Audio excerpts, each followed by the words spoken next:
Level 1. The system itself, SWAT, isn't a separate world. It's a layer built inside a police department.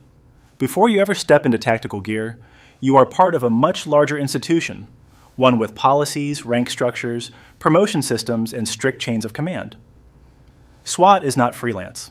It does not operate independently. Every movement, every deployment, every decision is authorized through the same hierarchy that governs the rest of law enforcement. To even be considered, you must already exist inside that system. That means academy training, certification, probation, patrol experience. It means years of documented performance, reports written, arrests made, decisions reviewed. Every action becomes part of a record that determines whether you are reliable enough to be trusted in higher risk environments. You are not selected because you want it. You are selected because the system decides you're consistent. The incentives at this stage are not dramatic. You earn a standard police salary, sometimes with small increases based on tenure or union negotiated steps. Benefits are stable, healthcare, retirement plans, overtime opportunities, but nothing about this level signals elite status. What matters here is something less visible: your reputation inside the institution. Because SWAT doesn't recruit strangers, it recruits known quantities. You're standing in a quiet hallway during a routine call. Nothing dramatic. Just a noise complaint that turned into a conversation. The person in front of you is nervous. Their story changes slightly every time they speak. You notice it, but you don't push too hard. You keep your tone steady, your questions simple. Later, your supervisor reads your report. Not what happened, how you handled it. That moment gets remembered. The hierarchy begins here, in places that don't look important, because the system is always watching for patterns: how you speak, how you react under pressure, how often you escalate, and how often you don't. From the outside, SWAT looks like controlled chaos. Fast movement, loud entries, unpredictable situations, but inside it's the opposite. It's a filtered pipeline.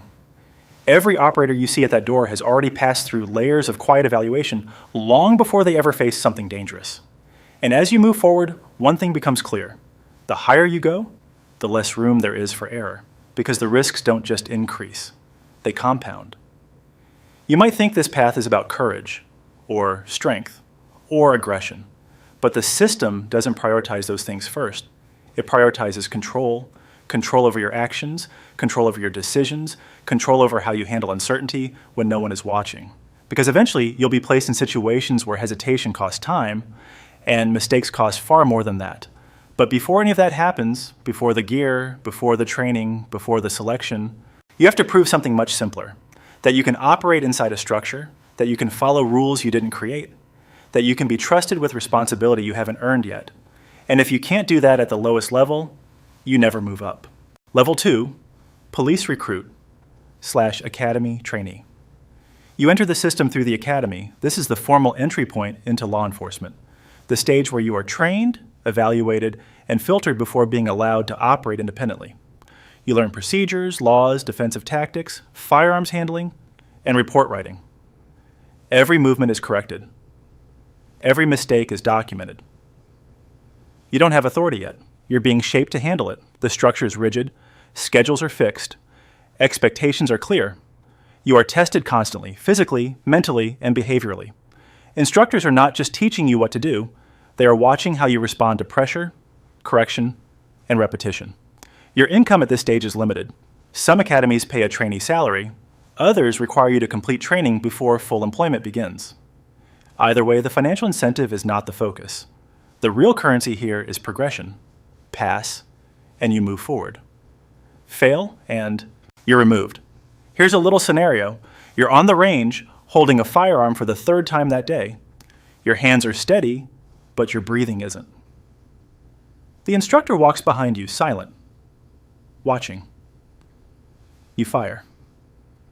Slight deviation. Not terrible, but not precise. He doesn't raise his voice, he just says, "Again." You realize quickly, good enough doesn't exist here. Graduating from the academy doesn't mean you're ready, it means you're allowed to begin. Level 3, probationary officer field training phase. Once you leave the academy, You enter field training. Now the environment changes. You're no longer in a controlled classroom setting. You're in real situations with real consequences under the supervision of a field training officer, FTO. Every call you respond to is evaluated. Every report you write is reviewed. Every decision you make is corrected, sometimes immediately. You are not operating alone, but you are being prepared to. The goal at this level is simple. Prove that you can apply training in unpredictable conditions. Your salary increases slightly now. You are a sworn officer receiving full departmental pay and benefits. But your position is still temporary in a sense. Probation means you can be released if you fail to meet expectations. And expectations are high. You are expected to learn quickly, adapt quickly, improve constantly, because the system assumes one thing: if you cannot perform under supervision, you cannot be trusted without it. Imagine you're sitting in the passenger seat of a patrol car when the call comes in. Domestic disturbance. Your FTO doesn't look at you. He just says, "You take this one." You walk up to the door. Voices inside. Loud. Unstable. For a second, you hesitate. Then you knock. Later, back in the car, your FTO doesn't comment right away. He waits. Then he asks one question. Why did you choose that approach?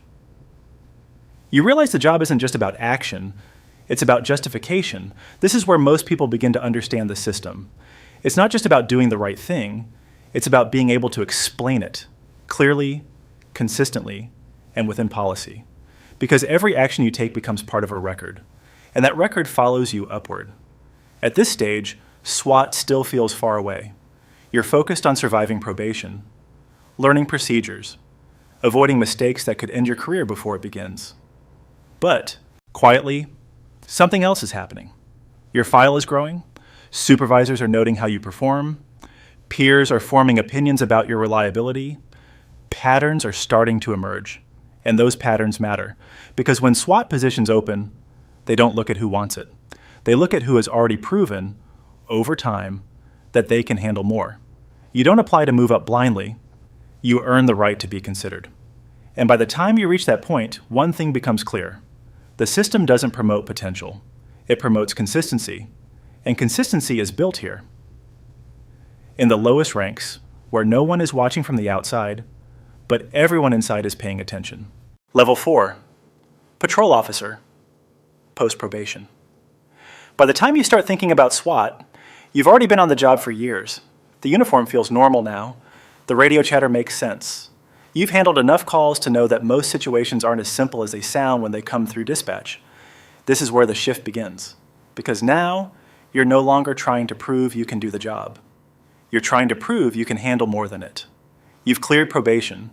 No one is standing over your shoulder anymore. You're assigned to your own patrol area, responding to calls, making decisions without immediate supervision. This is where your reputation solidifies. At this level, you are fully responsible for your actions. You decide when to escalate. You decide when to hold back. You decide how situations unfold in real time. Your salary is now stable within the department's pay scale. You receive benefits, overtime opportunities, and sometimes specialized pay depending on assignments. But again, the financial increase is gradual. The real shift is authority.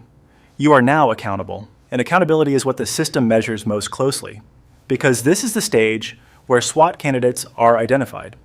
Supervisors aren't looking for the most aggressive officers, they're looking for the most controlled ones. Officers who don't panic, officers who don't overreact, officers who can operate under pressure without losing judgment. You begin preparing quietly, extra range time, physical conditioning, volunteering for high-risk calls when appropriate, building a record that shows consistency under stress. Because when the opportunity opens, you won't have much time to prove yourself. You're first on scene to a barricaded suspect call. A man inside a house refuses to come out. You hear movement, but you don't see him. Your backup is minutes away. You position yourself behind cover, radio and updates, and wait, every instinct tells you to act, but you don't, because you understand something now. Waiting is also a decision. This is where the system starts separating people, not by skill alone, but by restraint. Level 5, SWAT candidate. The opening comes quietly. An internal memo. A posting. Limited slots. You submit your application. Now, everything you've done up to this point is under review. Your reports, your evaluations, your disciplinary record, your use of force history, nothing is hidden. The system already knows who you are. Then comes the testing. Physical fitness assessments push you to exhaustion. Running, climbing, carrying weight. Firearms qualifications demand precision under time pressure. Tactical scenarios test your ability to think clearly while being observed. There's also something less visible. Peer evaluation. SWAT teams are small. Trust matters.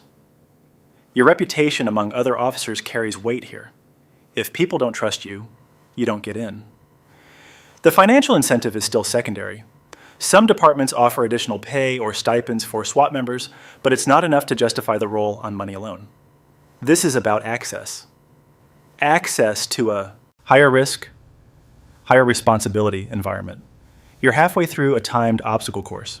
Your legs are burning, your grip is slipping, you miss a step, lose a second. At the end, no one says anything. They just write something down. You don't know what it is, and that's the point. Selection isn't explained. You either pass or you don't, and if you don't, you go back to patrol. If you do pass, everything changes. Not immediately in how you act, but in what is expected of you. Level 6, SWAT operator, entry level. You are now part of the team, but you are at the bottom of it. Your role is defined, limited, and closely observed. You are expected to execute, not improvise. You follow orders, maintain position, and operate within the structure of the team.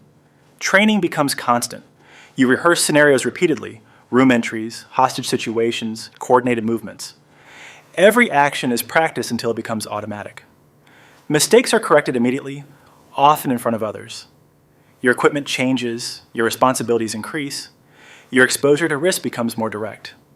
But your authority is still controlled. You are one part of a system designed to move as a unit. Your pay may include a stipend or additional compensation, but again, it's incremental. The real shift is operational. You are now placed in situations that most officers will never experience. And those situations don't allow for hesitation. You're stacked outside a door with your team. Your position is third in line. You can hear movement inside, fast, unpredictable. The breacher looks back, waiting for the signal. You tighten your grip, focus on your lane, and prepare to move exactly when you're told. Not early, not late. Exactly when. At this level, you begin to understand something fundamental. Individual performance matters, but synchronization matters more. Because in this environment, one mistake doesn't just affect you, it affects everyone. And as you move forward, the expectations don't just increase, they narrow. Less room for error. Less tolerance for inconsistency.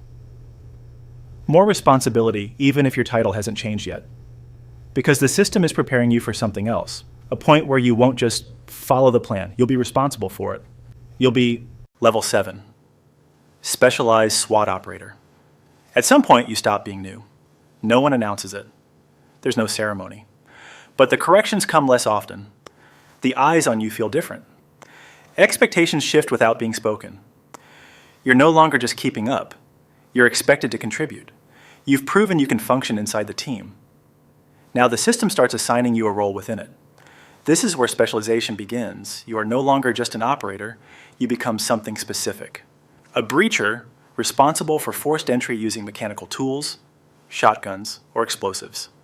A sniper/observer positioned at distance, gathering intelligence, and prepared for precision shots. A tactical medic trained to stabilize injuries in environments where conventional medical response cannot reach. Each specialization requires additional training, certification, and ongoing evaluation. You don't choose these roles freely. They are assigned based on performance, aptitude, and the needs of the unit. Your responsibilities increase immediately. If you're a breacher, the entire team depends on your timing. If you're a sniper, your observation shapes the plan before anyone moves. If you're a medic, You are the difference between survival and loss when something goes wrong. Your compensation may increase slightly with specialization pay or additional stipends, but again, the financial gain is secondary. What you gain here is influence inside the operation, because now your role directly affects how the mission unfolds. You're positioned across the street, looking through a scope. Inside the window, you see movement. 2 figures, 1 pacing, 1 sitting. You key your mic, speak quietly. 2 occupants, 1 armed. Movement is agitated. The entire plan adjusts based on what you just said. You haven't moved. But you've already changed the outcome. This is where the system becomes more interconnected. You begin to see how decisions are made before action even starts. And you begin to understand how small details carry weight. Level 8. Senior SWAT operator. Experience accumulates. You've been through multiple operations. You've seen plans work and fail. You've adjusted in real time. You've learned how quickly situations can shift and how little time there is to correct mistakes. At this level, you are no longer just trusted to perform. You are trusted to stabilize others. New operators look to you without saying it. Your presence becomes part of the team's reliability. You don't need to give orders, but your behavior influences how others act. Your responsibilities expand informally. You help newer members prepare. You correct small errors before they become larger ones. You maintain the standard without being asked. Your pay remains within the same general structure with incremental increases based on tenure and role. But the real shift here is internal. You are now part of the backbone of the unit, and the expectations reflect that. You're inside a cleared room when a newer operator hesitates at the next doorway. It's subtle, just a fraction too long. You step slightly forward, adjust your position, and say one word, move. He does. No confusion. No delay. Later, no one mentions it. But everyone noticed. At this level, mistakes become less about lack of knowledge and more about lapses in focus. And lapses at this stage are not easily excused because you know better. This is also where fatigue begins to accumulate. Not just physical fatigue, but mental. Repetition, pressure, constant readiness. You are expected to perform at the same level every time, regardless of how many times you've done it before. Because the system does not adjust for experience. It expects consistency. But here's something most people outside the system never realize. The higher you move within SWAT, the less your job is about action, and the more it becomes about preventing the wrong action. From the outside, it looks like escalation. More gear, more risk, more intensity. But internally, the system is built to slow things down, to control timing, to reduce unnecessary movement, to avoid decisions that don't need to be made. Because the most experienced operators understand something that isn't obvious at the beginning. Not every situation should end with force, and knowing when not to act is just as important as knowing how. That realization changes how you see the role. It changes how you prepare. And it changes what moving up the ladder actually means. Because the next step isn't about doing more, it's about deciding when others should. Level 9, element leader / team leader. The call comes in, but this time you're not waiting for instructions. You're listening for information, details, gaps, patterns. Because now, your role isn't just to execute the plan, it's to help shape it. You've moved into leadership within the operation itself, not at the top, but no longer in the middle. As an element leader or team leader, you are responsible for a small group of operators. Your job is to translate the overall plan into coordinated movement on the ground. You receive direction from command, you turn it into action. Your responsibilities are immediate and layered. You position your team, you monitor their spacing, their timing, and their communication. You adjust in real time when something doesn't match the plan.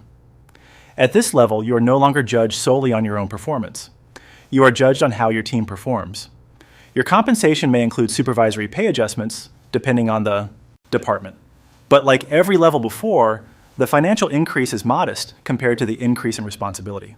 Because now, the risk is multiplied. If you make a mistake, it doesn't affect one position. It affects several.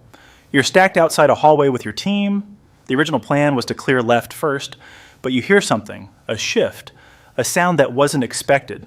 You pause for half a second, then change it. Right first, no discussion, no explanation. Your team moves instantly. Later, you'll explain why. Right now, you just own the decision. This is where time compresses. You don't get minutes to think. You get seconds, and those seconds carry weight. You also begin to experience a different kind of pressure. Not the pressure of being exposed, but the pressure of being responsible for others who are. You are aware of their positions, their movements, their risks. You track everything at once, and you cannot afford to lose focus. Level 10, Senior Team Leader / Assistant Tactical Supervisor. At this level, your role expands beyond a single element. You begin coordinating multiple teams within the same operation. You act as a bridge between field execution and command-level planning. You receive broader objectives. You manage how they are carried out across different units. Your responsibilities now include coordinating timing between teams, relaying updates to command, adjusting plans based on evolving conditions, ensuring communication remains clear and functional. You are still close to the action, but your perspective is wider. You are no longer focused on one doorway, one hallway, one position. You are focused on the operation as a whole. Your compensation aligns more closely with supervisory roles within the department. There may be additional pay, but again, it reflects responsibility, not status. Because at this level, the consequences extend further. A miscommunication here can affect the entire operation. A delay here can change outcomes across multiple teams. You're monitoring two teams on opposite sides of a building. One reports movement, the other reports silence. The timing no longer aligns. You key your mic. Hold team 2. Adjust entry by 10 seconds. You don't see the suspect. You don't see the rooms. But your decision affects both. This is where distance begins to form. Not physical distance. You're still there. But operational distance. You are one step removed from direct action. And that changes how you think. You begin to prioritize coordination over speed, clarity over instinct, structure over reaction. Because now, your role is to prevent confusion before it happens. And as you move closer to the top, one thing becomes unavoidable. You are making decisions with incomplete information. You always have been. But now, the scale is larger. The consequences are broader. And the margin for error is smaller. Because the next step up is where decisions are made before anyone moves at all. And once they're made, there's no one above you to correct them. Level 11, SWAT Sergeant / Tactical Supervisor. At this level, you step out of direct execution and into structured control. As a SWAT Sergeant or Tactical Supervisor, your responsibility is to oversee the operational plan and ensure it can actually be carried out. You review intelligence, assess risks, assign roles, and confirm that every operator understands their position before anything begins. You are still connected to the field, but you are no longer inside the stack. You stand just outside it. Your daily responsibilities expand beyond deployments. You manage training schedules, evaluate team performance, review after-action reports, and ensure that procedures align with departmental policy. You are also responsible for discipline. If standards slip, you correct them. If mistakes happen, you document them. If patterns emerge, you address them. Your compensation reflects a formal supervisory role, higher base pay, increased benefits, and greater administrative responsibility. But again, the increase follows the same pattern as before, more responsibility, not dramatically more reward. Because what changes most at this level is exposure, not physical exposure, institutional exposure. You're reviewing a plan for a high-risk warrant. One detail stands out. The timing between entry teams feels too tight. No one else mentions it. You pause, then adjust it. Add 15 seconds between breach and secondary entry. It's a small change, but, small changes prevent larger problems. At this level, your decisions shape the environment before anyone enters it. And once the operation begins, your role shifts again. You monitor, you adjust, you intervene only when necessary, because over-control creates confusion. And confusion is where mistakes begin. Level 12, SWAT Commander, Lieutenant/Captain. This is the top of the operational ladder. As a SWAT commander, often holding the rank of lieutenant or captain, you are responsible for the entire unit, not just individual operations. You decide when SWAT is deployed. You approve or deny requests based on available intelligence, legal thresholds, and risk assessment. You coordinate with other divisions, patrol, detectives, negotiators, and sometimes with outside agencies. You are no longer managing movement. You are managing decisions. Your responsibilities extend beyond tactics, budget allocation, equipment, approval, policy, enforcement, interagency, and coordination, public accountability. Every operation reflects back on you, not just whether it succeeded, but whether it was justified. Your compensation aligns with senior law enforcement leadership, higher salary, expanded benefits, long-term career stability. But again, the financial aspect is only one part of the role, because at this level, the risks are different. You are exposed to legal scrutiny, administrative consequences, public and political pressure. Your decisions are documented, reviewed, and sometimes challenged, and you are expected to justify them. You're on the phone with command staff, the warrant is ready, the team is prepared, but the intelligence is incomplete. You have two options: deploy now or wait. Waiting could allow the suspect to move. Deploying could increase uncertainty. You make the call. No one else can. This is where the system reveals its final structure. At the bottom, you followed orders. At the top, you create them. But something else changes here. Distance. You are no longer in the hallway. You are no longer at the door. You are no longer the one entering the room. You rely on information from others. You trust the system you've built because you have to. And that trust carries weight, because if something goes wrong, you are responsible, even if you weren't there. This is the point where authority reaches its highest level inside the unit, but it's also where control becomes less direct.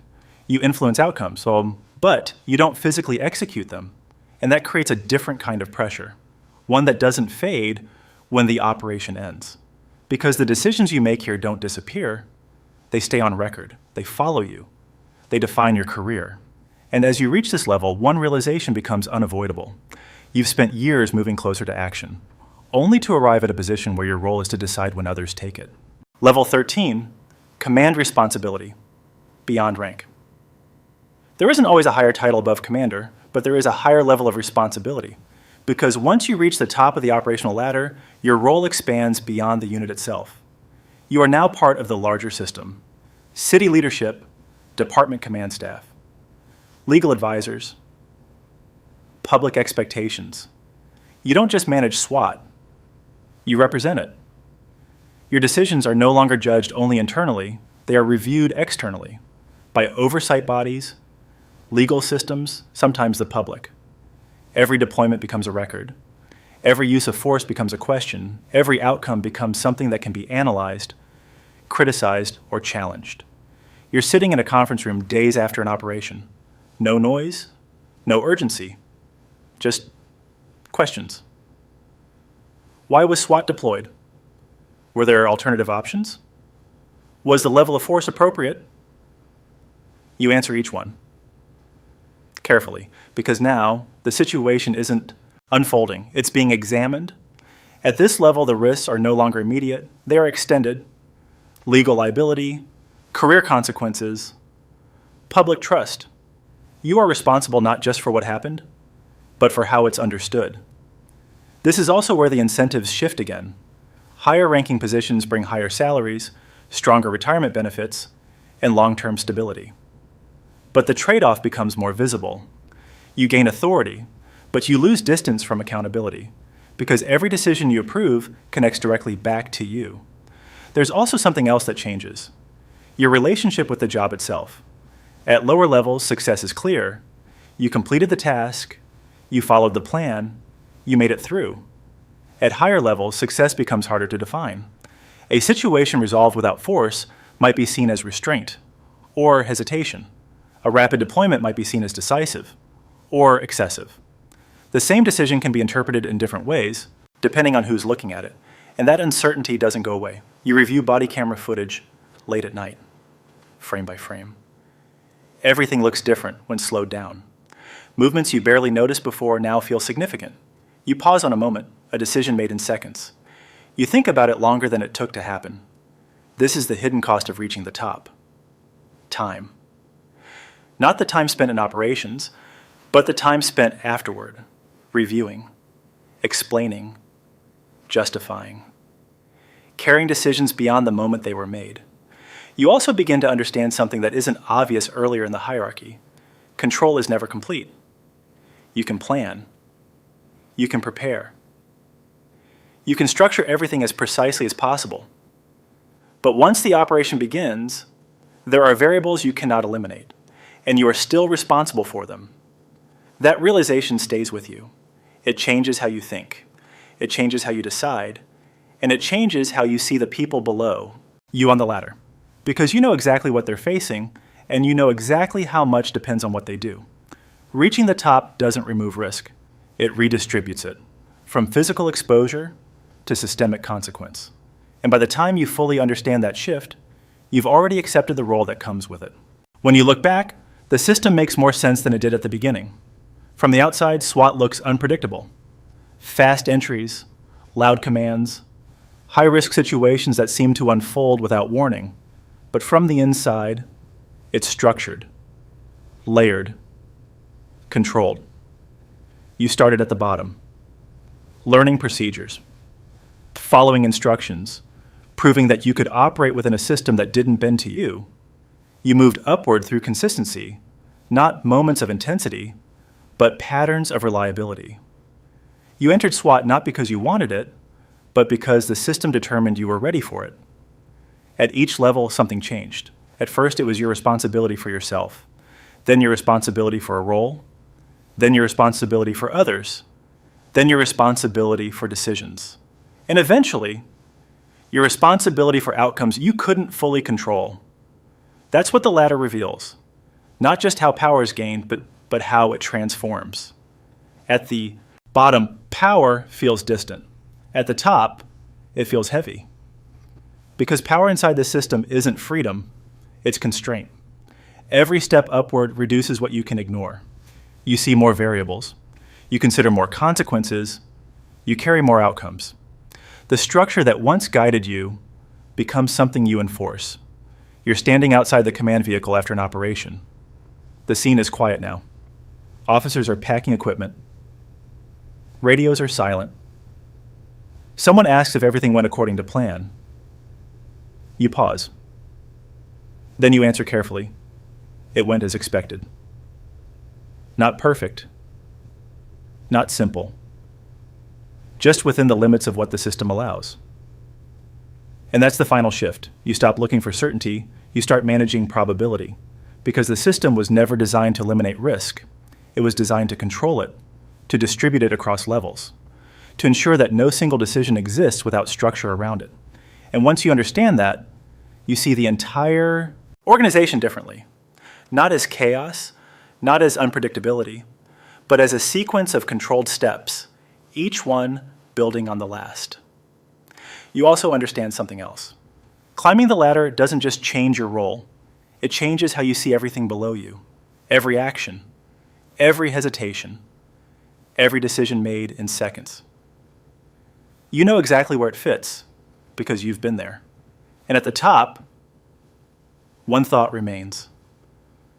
Not about the gear, not about the operations, not about the authority, but about the weight of being the one who decides when everything else begins.